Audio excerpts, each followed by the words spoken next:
शिवसेना ठाकरे गटाचे नेते संजय राऊत यांनी महिला आरक्षणाच्या मुद्द्यावरून भाजपवर जोरदार टीका केली आहे. पत्रकार परिषदेत बोलताना त्यांनी स्पष्टपणे म्हटलं की महिला आरक्षण नामंजूर झाल्याने देशावर नाही तर भाजपवर संकट आलं आहे.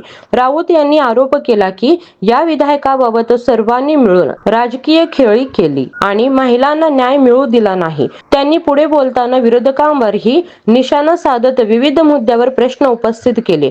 त्यांच्या या वक्तव्यामुळे पुन्हा एकदा नारी शक्ती वंदन अधिनियमावर राजकीय वाद वाढताना दिसत आहे.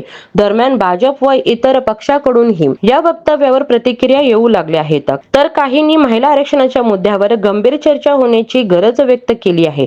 सोशल मीडियावरही या विषयावर मोठ्या प्रमाणात चर्चा झाली असून नागरिकांमध्ये मतभेद दिसून येत आहेत. महिलांच्या सक्षमीकरणासाठी हे विधेयक किती प्रभावी ठरेल यावर आता सर्वांचं लक्ष लागले आहे.